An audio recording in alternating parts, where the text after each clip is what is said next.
నమస్తే, నా పేరు తేజస్విని. బీసీఎన్ న్యూస్ కి స్వాగతం. ముందుగా ముఖ్యాంశాలు. కేంద్ర బడ్జెట్ సామాన్య మధ్యతరగతి ప్రజలకు మేలు చేసేదిగా ఉంది. కేంద్ర మంత్రి శ్రీనివాస్ వర్మ. భీమవరం డిఎన్ఆర్ కళాశాల క్రీడా మైదానంలో నిర్వహించే 5వ రాష్ట్ర స్థాయి మూగా చెముడు టీ20 క్రికెట్ ఛాంపియన్షిప్ పోటీల బ్రోచర్ను ఆవిష్కరించిన ఎమ్మెల్యే అంజిబాబు. భీమవరం పట్టణంలో సింగిల్ యూజ్ ప్లాస్టిక్ నిషేధంపై కట్టుదిట్టమైన చర్యలు చేపట్టాం. Joint collector Rahul Kumar Reddy. Bhimavaram Nachuvari centre కుమ్మర్ల పెదవీధిలో ఘనంగా ప్రారంభమైన శ్రీ భద్రకాళి సమేత వీరభద్రేశ్వర స్వామి దేవస్థానం 103వ వార్షిక మహోత్సవాలు. కేంద్ర బడ్జెట్ సామాన్య మధ్యతరగతి ప్రజలకు మేలు చేసేదిగా ఉందని కేంద్ర ఉక్కు భారీ పరిశ్రమల శాఖల సహాయ మంత్రి భూపతిరాజు శ్రీనివాస్ వర్మ అన్నారు. కేంద్ర బడ్జెట్ లో ఆంధ్రప్రదేశ్ కు సముచిత రీతిలో ప్రాధాన్యం దక్కిందన్నారు.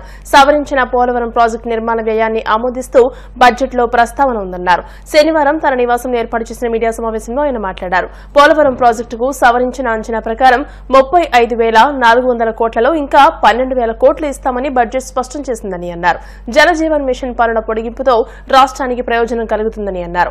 12 లక్షల రూపాయల ఆదాయం వరకు పన్ను మినహాయింపు ఇవ్వడం చారిత్రాత్మక నిర్ణయమని అన్నారు. విశాఖ స్టీల్ ప్లాంట్ కు ప్రస్తుత ఆర్థిక సంవత్సరంలో 8,400 కోట్లు, కొత్త బడ్జెట్తో దాదాపు 3,000 కోట్లు కేటాయింపులు జరిగాయని చెప్పారు. ఈ సందర్భంగా ప్రధాని నరేంద్ర మోదీ, కేంద్ర ఆర్థిక మంత్రి నిర్మలా సీతారామన్ కు ధన్యవాదాలు తెలియజేశారు. కేంద్ర ప్రభుత్వం ఆంధ్రప్రదేశ్ అభివృద్ధికి కట్టుబడి ఉందని ఈ బడ్జెట్ నిరూపించిందని చెప్పారు.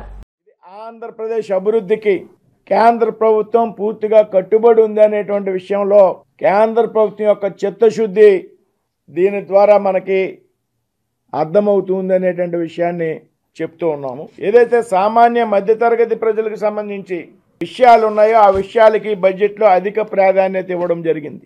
ఏదైతే ముఖ్యంగా జలజీవన్ మిషన్కి సంబంధించి ఈ పథకాన్ని 2028 వరకు కొనసాగించాలని కేంద్ర ప్రభుత్వం తీసుకున్నటువంటి నిర్ణయం ఆహ్వానించదగినటువంటి నిర్ణయంగా నేను భావిస్తూ ఉన్నా. ముఖ్యంగా ఆంధ్రప్రదేశ్లో జలజీవన్ మిషన్కి గతంలో పెద్ద ఎత్తున నిధులు కేటాయించినప్పటికీ కూడా గత 5 సంవత్సరాల్లో రాష్ట్ర ప్రభుత్వం నుండి ఏ విధమైనటువంటి స్పందన లేకపోవడం వల్ల రాష్ట్ర ప్రభుత్వం నుండి వారు చెల్లించాల్సినటువంటి వాటా మొత్తం ఏదైతే ఉందో చిన్న మొత్తాన్ని కూడా రాష్ట్ర ప్రభుత్వం కేటాయించకపోవడం పట్ల ఆంధ్రప్రదేశ్లో జలజీవన్ మిషన్ సజావుగా కొనసాగలేదు అనేటువంటి విషయం మనందరూ కూడా గ్రహించాలి.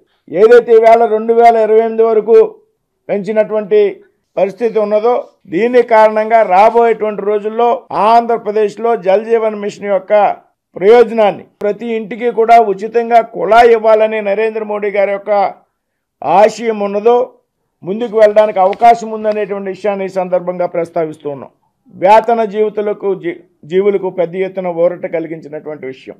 గత అనేక సంవత్సరాలుగా మనం ఎదురు చూస్తున్నటువంటి సామాన్య ప్రజలు ట్యాక్స్ చెల్లింపు చేసేటువంటి విషయంలో వారు కోరుకున్నటువంటి విధానం ఏదైతే ఉందో అది వేళ బడ్జెట్లో ప్రవేశపెట్టడం జరిగింది.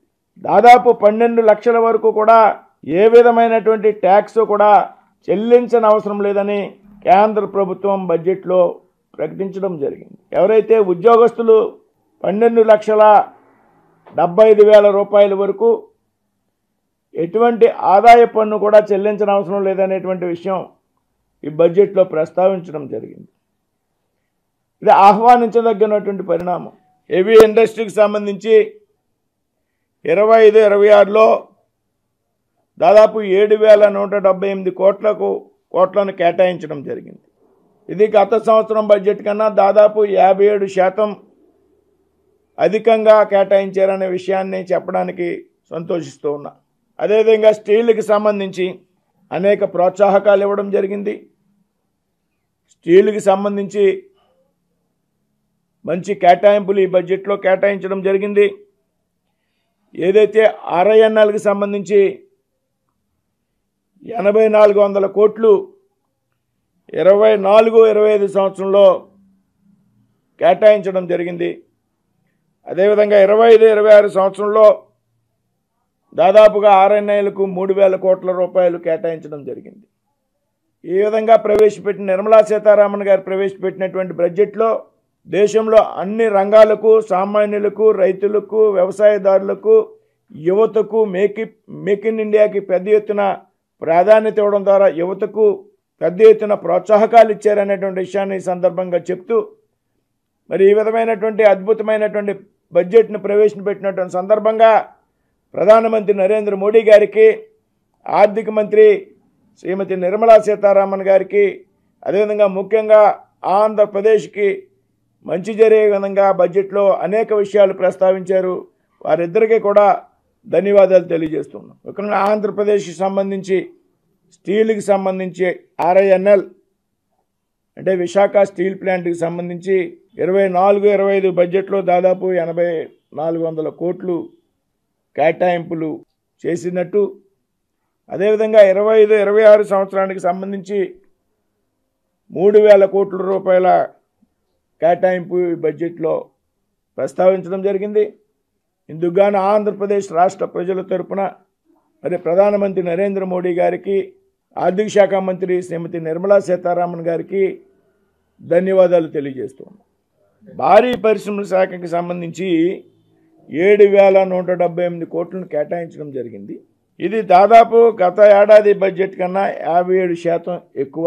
ముఖ్యంగా ఏదైతే హెవీ ఇండస్ట్రీస్కి సంబంధించి పెద్ద ఎత్తున EV వెహికల్స్కి ప్రాధాన్యత ఇస్తూ అనేక సంస్కరణల్ని ఈ బడ్జెట్లో ప్రవేశపెట్టడం జరిగింది. పెద్ద ఎత్తున హెవీ ఇండస్ట్రీస్కి రాయితీలు ఇచ్చిందనేటువంటి విషయాన్ని ఈ సందర్భంగా మోగా చెవుడు గలవారు అన్ని రంగాల్లోనూ ముందంజలో ఉంటున్నారని, క్రికెట్లో ఛాంపియన్షిప్ స్థాయికి వెళ్లడం గొప్ప విశేషమని రాష్ట్ర public accounts committee chairman MLA Pulaparthi Ramanjaneyulu అన్నారు. భీమవరం ఎమ్మెల్యే క్యాంపు కార్యాలయంలో 5వ రాష్ట్ర స్థాయి మోగా చెవుడు T20 క్రికెట్ ఛాంపియన్షిప్ పోటీల బ్రోచర్ను ఎమ్మెల్యే అంజిబాబు ఆవిష్కరించారు. ఈ సందర్భంగా ఆయన మాట్లాడుతూ 5వ రాష్ట్ర స్థాయి క్రికెట్ పోటీలను భీమవరంలో 2 రోజుల పాటు నిర్వహించడం అభినందనీయమని, ఈ పోటీలకు తన వంతు సహకారం అందిస్తారని అన్నారు. అసోసియేషన్ గౌరవ అధ్యక్షులు చెరుకువాడ రంగసాయి, అసోసియేషన్ అధ్యక్ష కార్యదర్శులు భూపతిరాజు, మురళీకృష్ణరాజు, సిహెచ్ తాతారావులు మాట్లాడుతూ ఈ నెల 12, 13 తేదీల్లో భీమవరం DNR కళాశాల గన్నాబత్తుల క్రీడా మైదానంలో 5వ రాష్ట్ర స్థాయి మూగా చెముడు T20 క్రికెట్ ఛాంపియన్షిప్ పోటీలు నిర్వహిస్తున్నామని, రాష్ట్రం నలుమూలల నుండి 10 టీంలు పాల్గొంటున్నాయని DNR కళాశాల అధ్యక్ష కార్యదర్శులు గోకరాజు వెంకట నరసింహరాజు, గాదిరాజు బాబులు సంపూర్ణ సహకారం అందిస్తామని తెలిపారని, దాతలు, క్రీడా అభిమానుల సహకార సౌజన్యంతో ఈ పోటీలను నిర్వహిస్తున్నామని అన్నారు. గతంలో 4 సార్లు భీమవరంలోనే పోటీలు నిర్వహించామని, ఈ ఏడాది కూడా భీమవరంలోనే ఛాంపియన్షిప్ పోటీలు నిర్వహిస్తున్నామని అన్నారు. టీడీపీ రాష్ట్ర కార్యదర్శి కోళ్ల నాగేశ్వరరావు, పుత్తూరి బాపిరాజు, అసోసియేషన్ సభ్యులు SS Sharma, MD Rafi, G Ramachandrarao, R Umamahesh తదితరులు ఈ కార్యక్రమంలో పాల్గొన్నారు. అనంతరం DNR college secretary and correspondent Gadiraju Babu నివాసం వద్ద పోస్టర్ను ఆవిష్కరించారు. మన వెంకటేశ్వర బదిలీ పాఠశాల చెవుడు మోగా వారు అందరూ కూడా గత 5 సంవత్సరాల నుంచి కూడా క్రికెట్లో పాల్గొంటున్నారు. ఈ సంవత్సరం మన భీమవరంలో గన్నాబత్తుల వారి ఆట స్థలంలో 12, 13 తారీఖుల్లో ఈ టోర్నమెంట్స్ జరుగుతున్నాయి. ఈ టోర్నమెంట్లో పాల్గొన్న ఈ చెవుడు మోగవారు అందరికీ కూడా వాళ్ళకి మంచి భవిష్యత్తు ఉంటుంది. ఈ టోర్నమెంట్లో గెలుచుకుంటే వారికి వెంటనే ఉద్యోగాలు ఇచ్చే కూడా అవకాశం ఉంది. ఈ 12వ తారీఖున జరిగే ఈ 13, 12 జరిగే ఈ టోర్నమెంట్స్కి అందరూ రావాలని, వారి మగవారిని చెవిటి వారిని మనం అభినందించాలని చెప్పి తెలియజేస్తాం.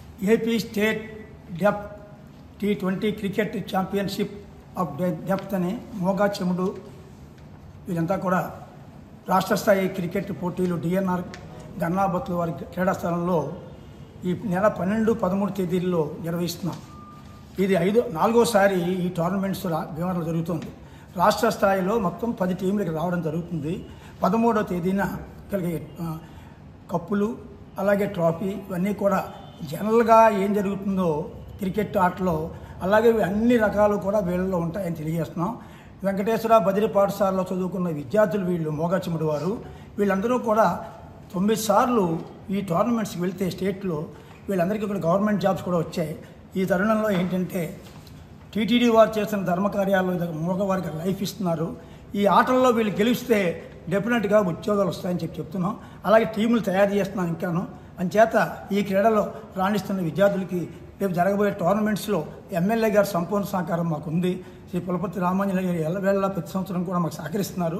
అలాగే ఈ విధంగా దాతలు కూడా ముందుకు వస్తున్నారు. DNR యాజమాన్యం మాకు సంపూర్ణ సహకారం అందిస్తున్నారు. ఈ నేపథ్యంలో ఈరోజు ఆహ్వానాన్ని ఎమ్మెల్యే గౌరవనీయులు పిఎస్సి చైర్మన్ శ్రీ పులపర్తి రామాంజనేయులు గారికి ఈరోజే మరి నేను ఉత్తర్వులు అనేటువంటిది ఇవాళ మనం చేసుకోవాల్సిన ఈ నెల 12, 13 తారీఖులో ఏపీ స్టేట్లో ఉన్న డెఫ్ అండ్ డమ్ విద్యార్థులందరూ డిఎన్ఆర్ కళాశాలలో ఉన్న గన్నావత్తల మైదానంలో క్రికెట్ పోటీలు జరుపుకోవడానికి మా అధ్యక్షుడు నరసింహరావు గారు అనుమతి ఇవ్వడం జరిగింది. ఎందుకంటే డిఎన్ఆర్ కళాశాల విద్యతో పాటు క్రీడలకు ఎప్పుడు ప్రోత్సహిస్తుంది. ముఖ్యంగా ఆ రోజు మన పాత అధ్యక్షులు మన రంగరాజు గారు విద్యార్థులు ప్రోత్సహించాల ఉద్దేశంతో టీటీడీ వారికి డిఎన్ఆర్ కళాశాల ఉన్న స్థలం ఇవ్వడం జరిగింది. అప్పటి నుంచి ఎంతోమంది విద్యార్థులు చదువుకుని అక్కడ పైకి రావడం జరిగింది. అందులో ఉన్న డఫ్ అండ్ డమ్ విద్యార్థులు ఈ రోజున స్టేట్లో ఉన్న అందరూ కూడా అక్కడ ఆట పోటీలు జరుపుతాయి. అందరూ కూడా బాగా ఆడుకుని అందరూ ఐక్యమత్యంగా ఉండాలని చెప్పి నేను కోరుకుంటున్నాను. భీమవరం పట్టణంలో ప్లాస్టిక్ నిషేధంపై కట్టుదిట్టమైన చర్యలు చేపట్టినట్టు joint collector T Rahul Kumar Reddy అన్నారు.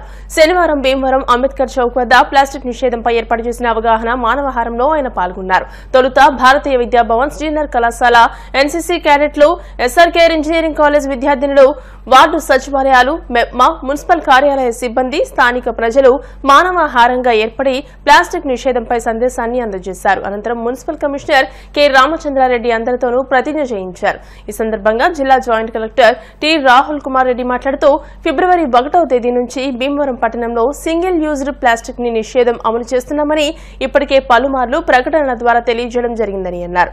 వ్యాపారస్తులు స్వచ్ఛందంగా ప్లాస్టిక్ నిషేధం అమలుకు సహకరించారని, ఉల్లంఘించిన వారిపై జరిమానాతో పాటు చర్యలు ఉంటాయని హెచ్చరించారు. ఇప్పటికే కలెక్టరేట్ లో అమలుకు శ్రీకారం చుట్టి స్టీల్ వస్తువులు వినియోగిస్తున్నామని అన్నారు. ప్లాస్టిక్ గ్లాసులు, ప్లేట్లు, వాటర్ బాటిల్స్ కు బదులుగా ప్రత్యామ్నాయ వస్తువులను వినియోగించాలని చెప్పారు. Municipal commissioner K Ramachandrareddy, engineer T Trinatharao, Shri Vijnana Vedika convener Cherukuvada Rangasai, Kantati Venkataraju, red cross ప్రతినిధులు తదితరులు ఈ కార్యక్రమంలో పాల్గొన్నారు.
కమర్షియల్ షాప్స్ అయితేనేమి, ఎస్టాబ్లిష్మెంట్స్ అయితేనేమి, హోటళ్ళు, రెస్టారెంట్లు, function halls, schools, government offices, అన్ని ఆఫీసెస్కి కూడా ఈ ఇన్ఫర్మేషన్ ఇస్తూ అందరికీ కూడా అవగాహన క్రియేట్ చేయడం జరిగింది.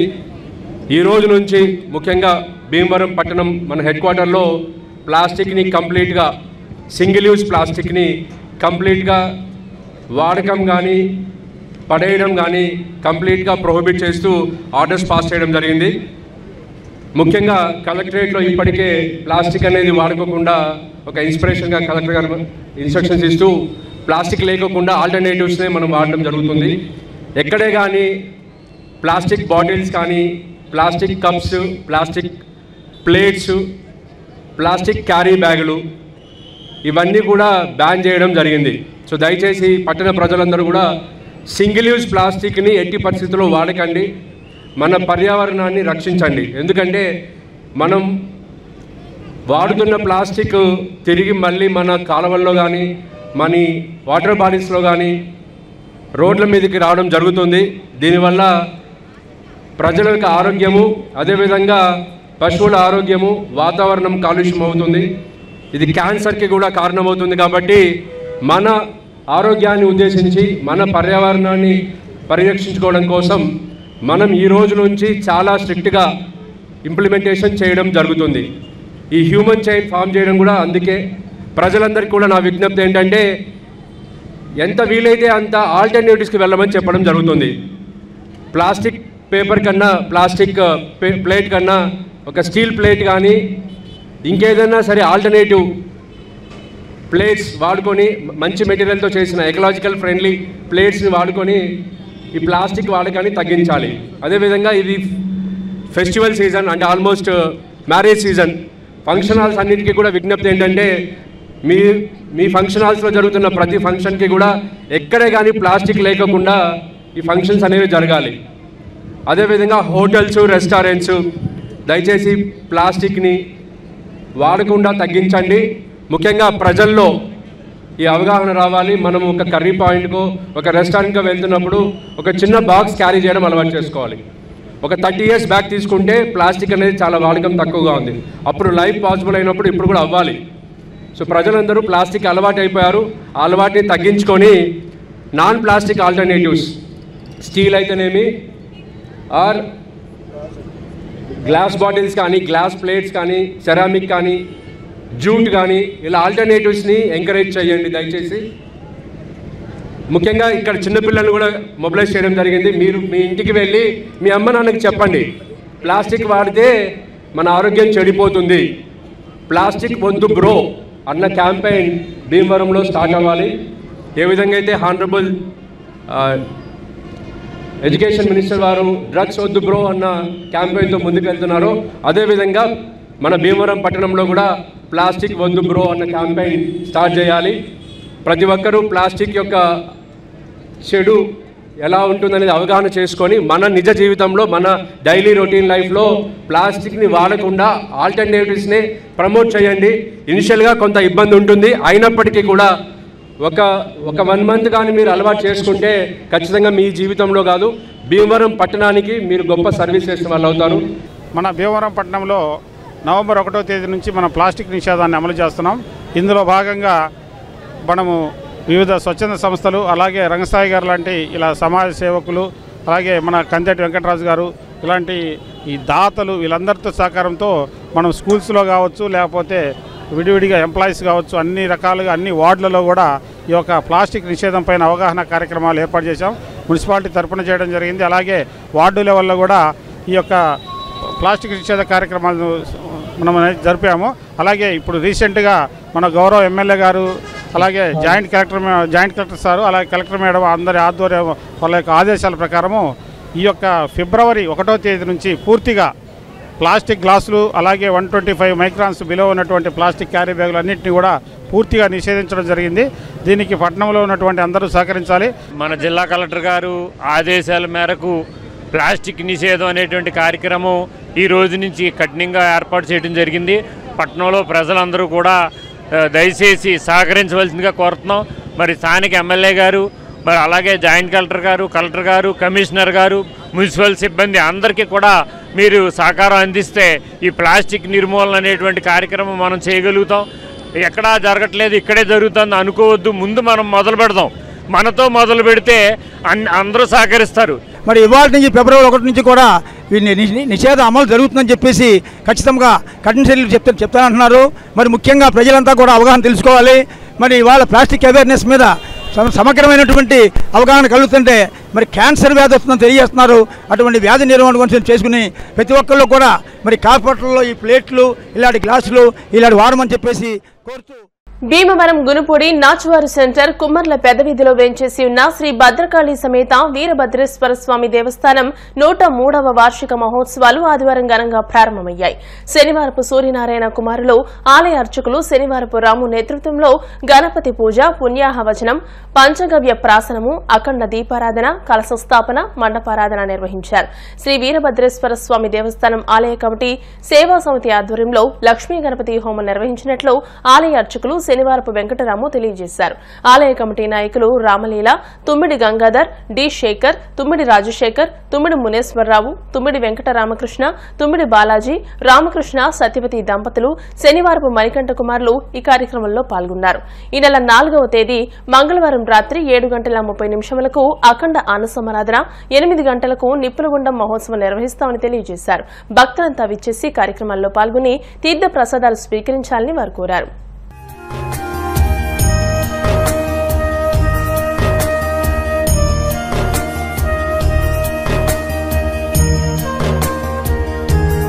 నూట 3వ వార్షిక మహోత్సవం పురస్కరించుకుని ఈరోజు విశేషంగా మాఘమాసం విశేషంగా స్వామివారికి ఉదయం నుంచి కూడా పంచామృత అభిషేకము, తదనంతరం స్వామివారికి గణపతి పూజ, పుణ్యవాచనము, పంచాగ్రప్రాసన, అందరూ అన్యోన్య బ్రాహ్మణ సహాయన, భక్త సహాయన, ఇలా కీర్తిశేషులు తుమ్మిడి నాగకృష్ణ వారి కుమారులు అందరూ కూడా నలుగురు దంపతుల కుమారులందరూ కూడా వీళ్ళ ఆధ్వర్యంలో అందరూ కూడా వీరభద్ర స్వామికి శుభ్రంగా స్వామివారికి అభిషేకము అది కూడా జరిగింది. తదనంతరం స్వామివారికి లక్ష్మీ గణపతి హోమము, అలాగే రుద్రసహిత చండీ హోమము, సాయంత్రం విశేష అలంకారాలు కూడా జరుగుతున్నాయి. కావున భక్తులందరూ కూడా అధిక సంఖ్యలో పాల్గొని అలాగే స్వామివారి లింగము జీర్ణోద్ధారణకు సిద్ధమైంది. ఈ యొక్క స్వామివారికి మీ వంతు తోచిన విధంగా వస్తువులు ధన రూపేణ కానీ స్వామివారికి సహకరించవలసిందిగా కోరుచున్నాము. ఇప్పుడు కాసేపు ప్రకటనలు.